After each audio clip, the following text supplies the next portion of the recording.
Bonjour chers téléspectateurs, bienvenue à notre interview, l'interview des Sunshine. Vous êtes nombreux à nous suivre de partout dans le monde grâce à nos comptes sur internet. Alors aujourd'hui nous avons l'honneur de vous présenter M.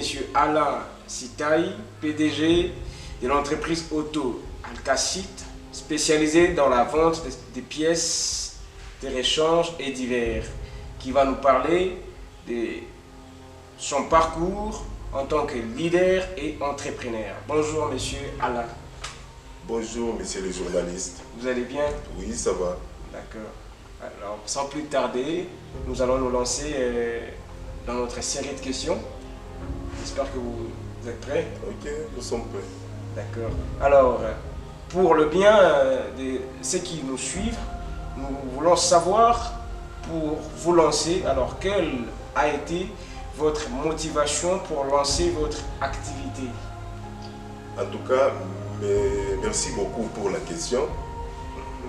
J'aimerais vous dire ceci. Il y a au moins 20 ans passés, lorsque j'étais à l'université. Après mes études, j'ai voulu me lancer dans la carrière d'avocat. À ma plus grande surprise, lorsque je partais au cabinet dans lequel je faisais les stages, ce qui se passait là-bas ne me plaisait pas. C'est alors que j'avais jugé bon de créer quelque chose de personnel. Je voulais faire un petit commerce. Voilà ce qu'a été ma motivation. D'accord. Ça, c'est vraiment une très bonne motivation pour tous ceux qui sont en train de nous suivre. Alors, nous allons passer à la seconde question, de savoir quelle a été votre appréhension lors du début de votre activité. Merci pour cette deuxième question. Je voulais vous dire ceci. Comme toute personne diligente, prompte et soigneuse dans tout ce qu'elle est en train de faire, doit au préalable avoir dans son esprit des options, celle de réussir ou d'échouer. Mais nous, dans notre cas, on était positif. On a misé seulement sur la réussite. Ça, c'est vraiment très touchant. Alors, quelles sont les difficultés que vous avez rencontrées durant votre ascension? Ok, durant mon ascension, j'ai rencontré 3 types de difficultés. Okay. Primo, c'est lié à l'emplacement. Secondo, c'est lié au financement. Et terzo, c'est lié à l'approvisionnement. Si on parle du financement, donc je devrais chercher de l'argent comme fonds de développement. De l'approvisionnement, je ne savais pas où me procurer ma marchandise si ce n'est sur place, dans des prix très exorbitants. Et pour ce qui est de l'emplacement, on devrait trouver un emplacement fréquent et un bailleur de bonne foi. Puisque pour le moment, si un bailleur a un bâtiment, il se prend pour un roi soleil. En tout cas, Dieu nous avait aidés, on avait trouvé des endroits fréquents et des bons bailleurs. Ce qui vous a permis vraiment de vous asseoir? Oui, oui. Vraiment, ça c'est bien.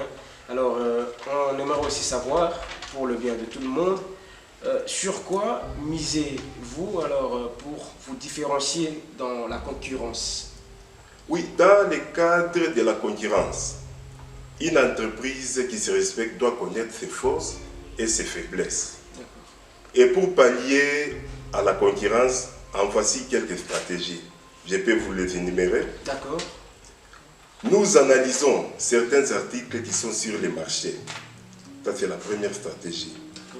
La deuxième, nous plaçons l'innovation comme cœur des stratégies.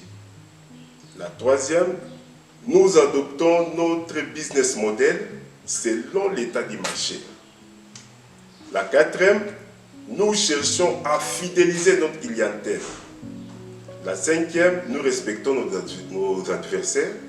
Et enfin, nous créons une communication judicieuse avec notre clientèle. D'accord. On a bien compris, mais une petite question en parallèle. Quand vous parlez de respecter les adversaires, c'est pour dire que vous faites une concurrence loyale sur le marché.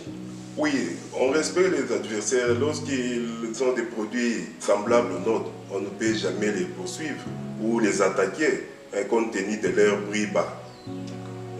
Alors que nous essayons de mettre le même prix qu'ils ont dans leur magasin que dans notre.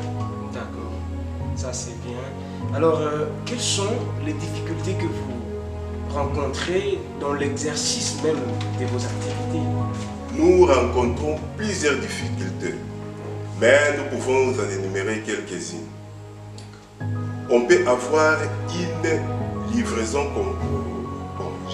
on peut avoir une livraison non conforme à la commande. Donc on peut commander une marchandise par email, donc commerce électronique. Donc des fois on commande quelque chose, mais la livraison est différente de ces... Ouais. Maintenant, la deuxième stratégie, la mauvaise gestion du stock. Bon, la deuxième difficulté, voulais-je dire. La mauvaise gestion du stock au magasin, les retards dans la réception de la marchandise importée, et la surtaxe par les services des impôts, les manques de subventions ou exonérations étatiques, et enfin le manque de l'électricité pour digitaliser notre commerce. D'accord.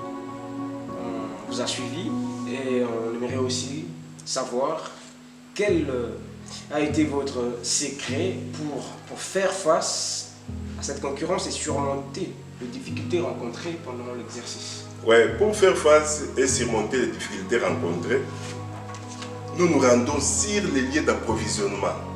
Donc si on veut acheter de la marchandise, peut-être on se rend personnellement à Dubaï.